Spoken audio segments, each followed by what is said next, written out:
The next player I have on the list right here is Matthew Judon, who didn't have a very productive year last year. I mean, if everybody that, wants to crap on what Brad Holmes has done in free agency thus far, and Matthew Judon is your answer, I don't know what we're even talking about right here, because the guys that we signed, in our own free agency for a bag of chips, like Levi Onwuzurike, are better than Matthew Judon, like at rushing the passer. So I don't know what we're even talking about. We trying to get Matthew Judon to come in here, the corpse of Matthew Judon, maybe get a resurrection of abilities here. Yeah, they love the injury resurrection. So I don't know if they're into the ghostly resurrections. You know what I'm saying? We're gonna buy the kneecap off.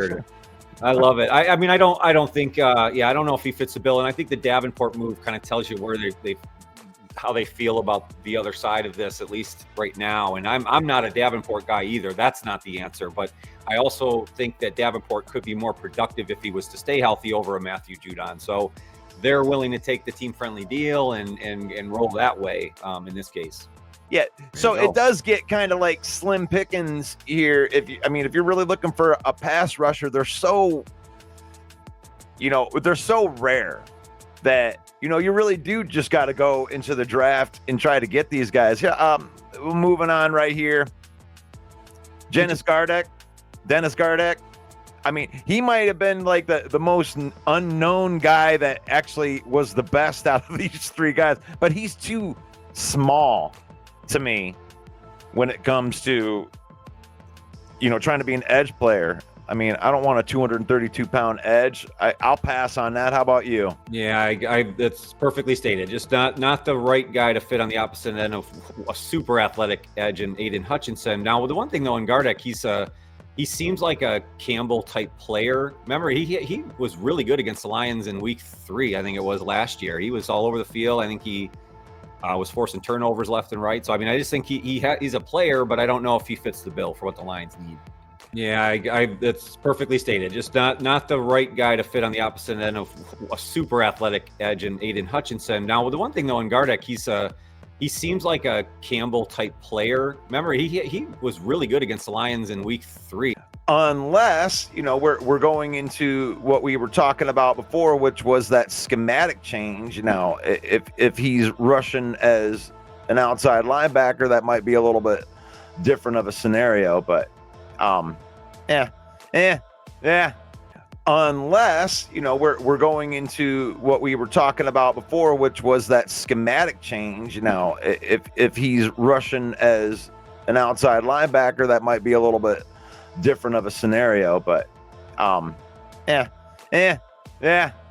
unless we're going into what we were talking about before. That's how you feel about it right now. That's like are these the moves? Why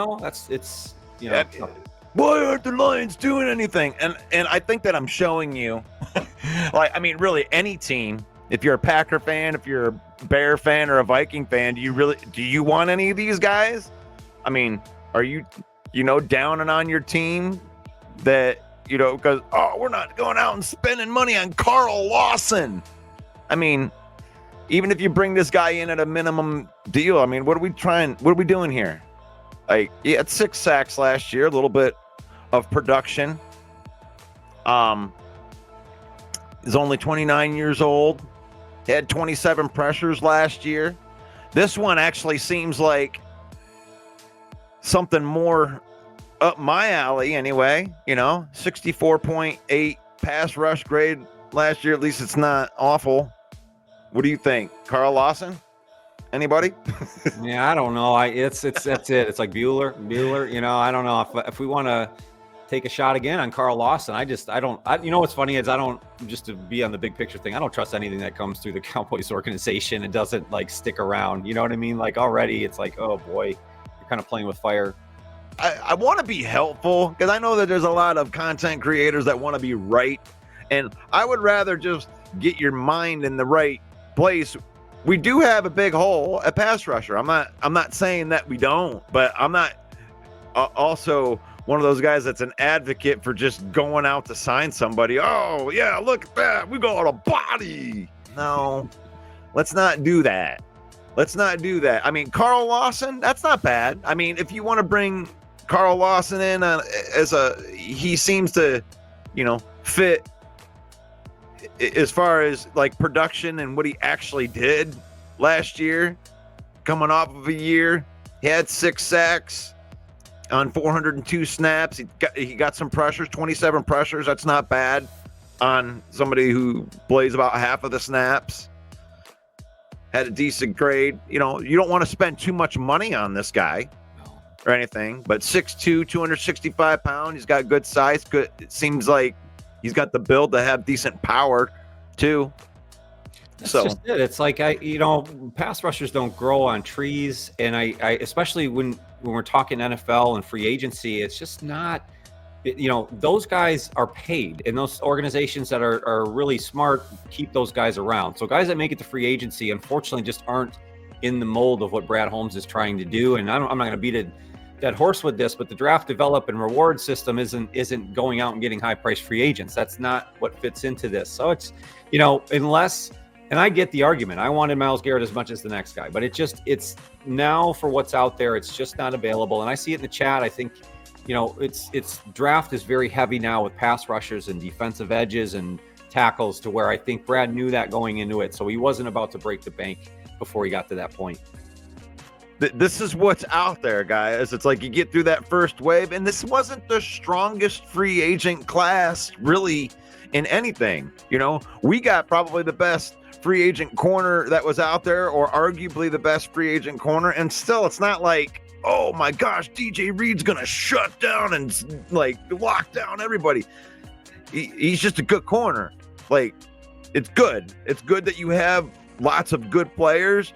Yeah, like DJ's not flashy. He's consistent, and they like consistent. I think they were lucky to have those things kind of line up. That character and the right time, the right player, and Carlton left, so they were in a position where they had to, there's where you almost had to have someone. Otherwise, you're bringing in 2 second-year players potentially as your starters, and I don't know if they were happy with that. So the DJ Reed thing, I think, just was like a perfect meant-to-be situation. If you want to die on the hill out there, and you want to say that, Brad Holmes is an idiot because he hasn't picked up one of these guys in free agency, I mean, I don't know. I mean, you think he's an idiot because he didn't go spend $12 million on Joey Bosa, who is Davenport 2.0? I mean, honestly, how many injured guys do you want to roster and take the chance? You like the name. I mean, and what else was out there? But look at it. So all of the hype on Khalil Mack, what does he do? He signs with the team that he was with. Yeah. We had no chance at getting him. Signs a one. I mean, we could have paid $18 million from. Okay, we could have, but he wanted to play for the team that he played for. I mean, I've talked about this on this show ad nauseum before, but I think the most dangerous thing in the NFL from year to year is progression.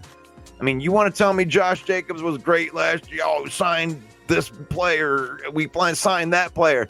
Anybody from the outside of your organization isn't going to impact as much as somebody that has been there. Like, you don't like the Levi Onwuzurike signing? Why? He's been here for 4 years. He understands the system. He understands the culture. He understands where the locker room and the cafeteria is. You ain't got to worry about any of that stuff, man. Bring back your guys. That's why Khalil Mack stayed. It isn't because Brad Holmes sucks at GM and he doesn't know how to negotiate. We should have been able to get him, Johnny. He wasn't available.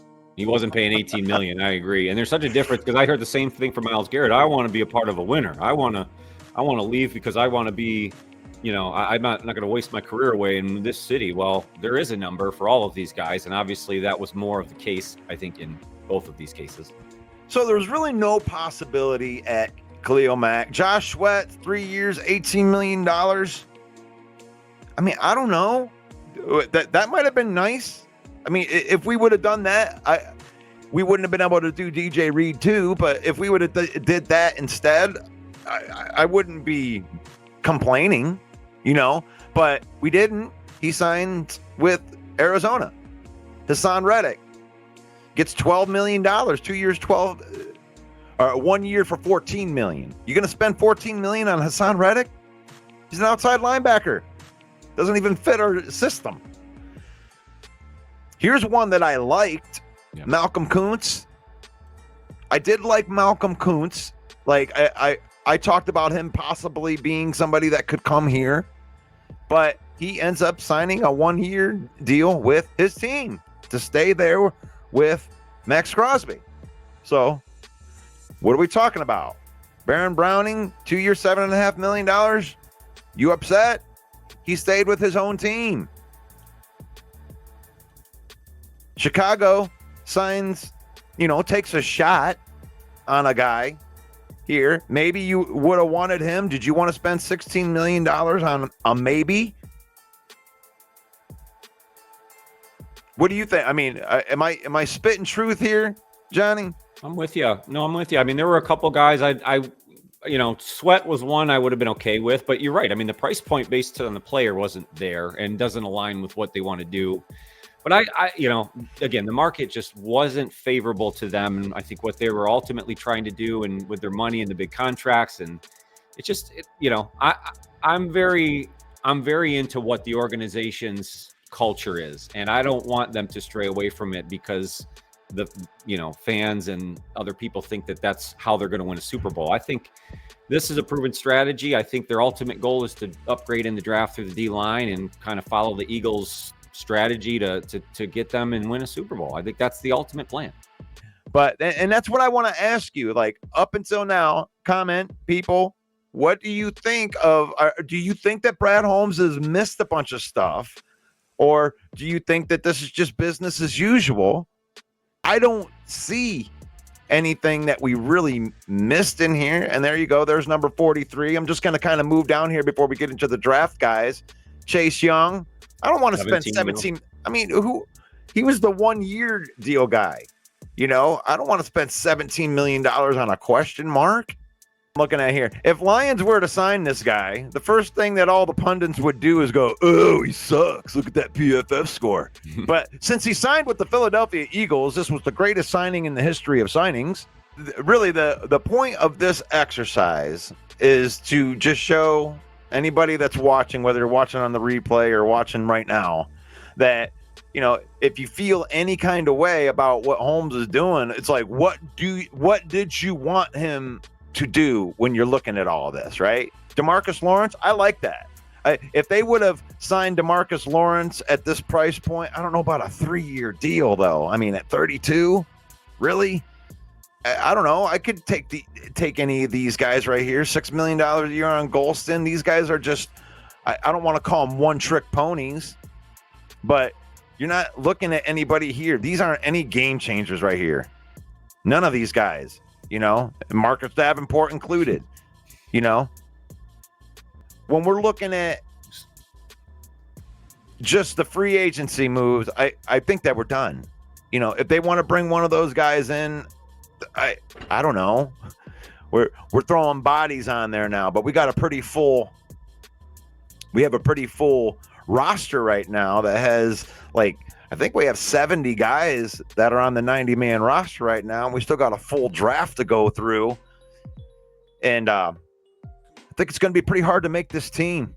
That's it, man. I think they know they're going to add 6-7 players in the draft, depending on what they do, with their picks, if Brad wants to make a move. But they only have so many roster spots to give out. So they're, just to continue to add bodies free agency just because, it's an edge, it's a tackle, it's an edge. Great. But it doesn't make sense. These guys might not even make the team.